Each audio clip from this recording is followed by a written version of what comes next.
Glory to Jesus Christ, and welcome to St. Cyril and Methodius Orthodox Church. I'm Father Gregory, the pastor. It's Sunday, November 20th, and it is just after 8 o'clock here in Madison, Wisconsin, where it is a sparkly, I think it's about 10 degrees outside. At least it was when I got up about 5 this morning, but it's pretty cold, and it's going to get colder because it's Wisconsin and it's winter.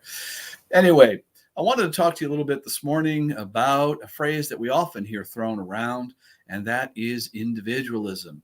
For Orthodox Christians in the theology tradition of the Orthodox Church, individualism the individual has a very specific meaning that sometimes gets misapplied to what we see around us in America, and especially the American political philosophy and the American experiment.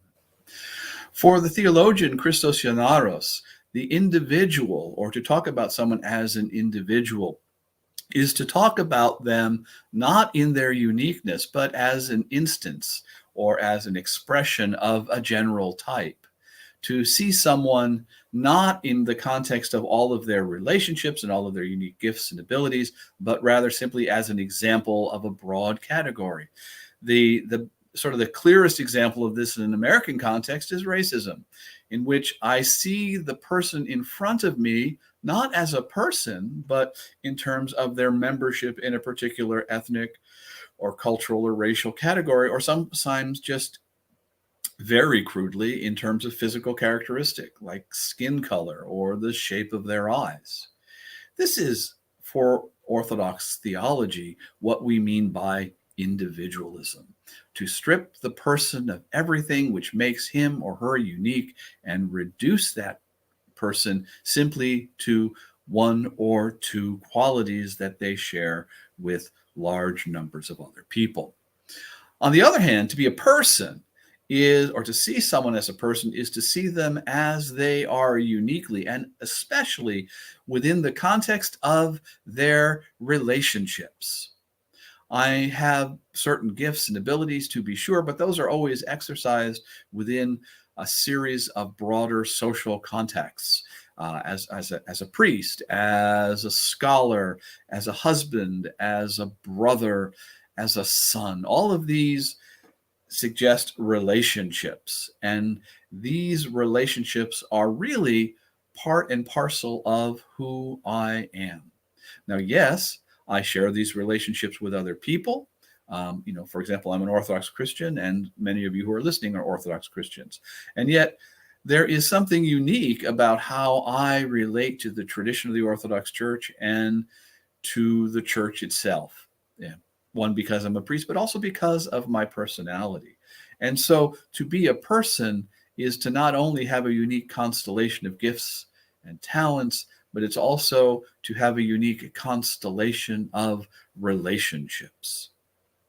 Well, what does this have to do with the life of the church in America? In American political philosophy, there is this idea of rugged individualism. It's a relatively new term, going back, I think, only to the beginning of the 20th century. But rugged individualism is the idea that there needs to be political space created so that a person can first discover and then express their own gifts and abilities, and to do so by freely entering into relationships with other persons and social institutions. Understood in this way, and understanding as well that we often fall far from the ideal, rugged individualism is really the political expression of what in Orthodox theology we call the person. More importantly, American individualism was set in opposition to what was seen as one of the besetting political sins of Europe, which was the tendency to impose relationships and associations on men and women. You must be a member of the Church of England. You had to be a Roman Catholic. You had to be whatever. These relationships were imposed upon you, and you were seen in terms of where you fit in a relatively strict social hierarchy.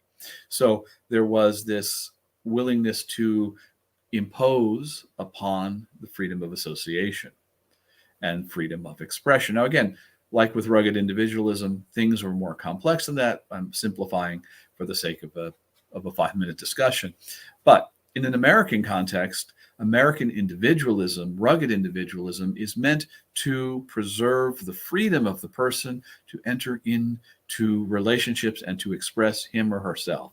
Now, yes, this comes with costs, to be sure, and this rugged individualism can be rather corrosive of the life of the church, can be rather corrosive of other social institutions, but the question is not, does it have unintended consequences, but is there a better alternative? This is also one of the reasons why, and the American answer is, by the way, there doesn't seem to be a better alternative than rugged individualism, because everything else that we've seen tends to impose upon the freedom of the person.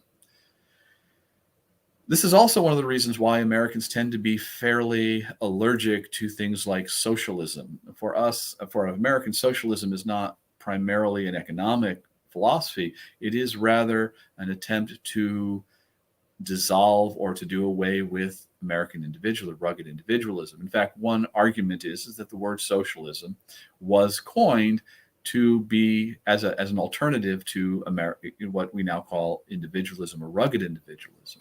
So these really are polar opposites. They're very different ways of understanding the person in his or her relationships to the larger social network.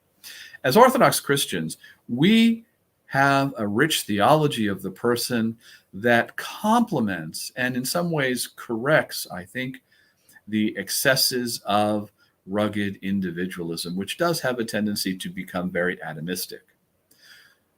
Point here is that God has prepared America to hear the church in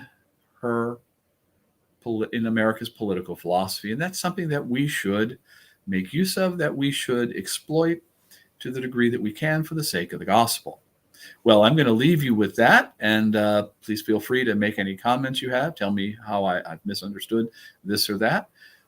It's now coming up on a little after 10 after 8, so I've got to go get ready for liturgy. Father Christopher and his family are visiting relatives in another city, so I'm on my own this morning. So I've got a little bit more work to do.